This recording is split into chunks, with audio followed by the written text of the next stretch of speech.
श्री राम के अलावा इन 4 से भी हार गया था रावण।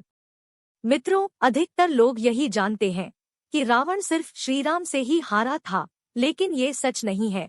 रावण श्रीराम के अलावा शिवजी, बलि राजा, बाली और सहस्त्रबाहु से भी पराजित हो चुका था। आइए जानिए इन चारों से रावण कब और कैसे हारा था। बाली से रावण की हार। एक बार रावण बाली से युद्ध करने के लिए पहुंच गया था। बाली उस समय पूजा कर रहा था। रावण बार बार बाली को ललकार रहा था, जिससे बाली की पूजा में बाधा उत्पन्न हो रही थी। जब रावण नहीं माना तो बाली ने उसे अपनी बाजू में दबाकर 4 समुद्रों की परिक्रमा की थी। बाली बहुत शक्तिशाली था और इतनी तेज गति से चलता था कि रोज सुबह सुबह ही 4 समुद्रों की परिक्रमा कर लेता था। इस प्रकार परिक्रमा करने के बाद सूर्य को अर्घ्य अर्पित करता था। जब तक बाली ने परिक्रमा की और सूर्य को अर्घ्य अर्पित किया, तब तक रावण को अपने बाजू में दबाकर ही रखा था। रावण ने बहुत प्रयास किया, लेकिन वह बाली की गिरफ्त से आजाद नहीं हो पाया। पूजा के बाद बाली ने रावण को छोड़ दिया था। सहस्त्रबाहु अर्जुन से रावण की हार।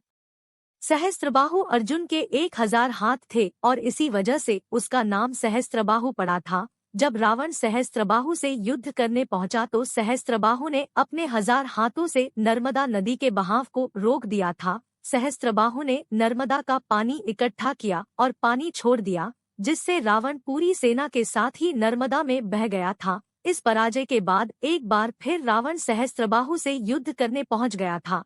तब सहस्त्रबाहु ने उसे बंदी बनाकर जेल में डाल दिया था। राजा बलि के महल में रावण की हार।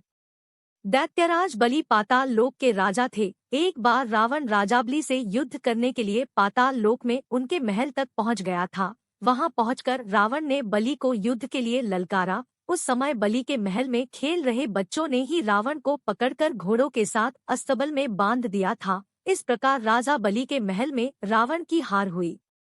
शिवजी से रावण की हार।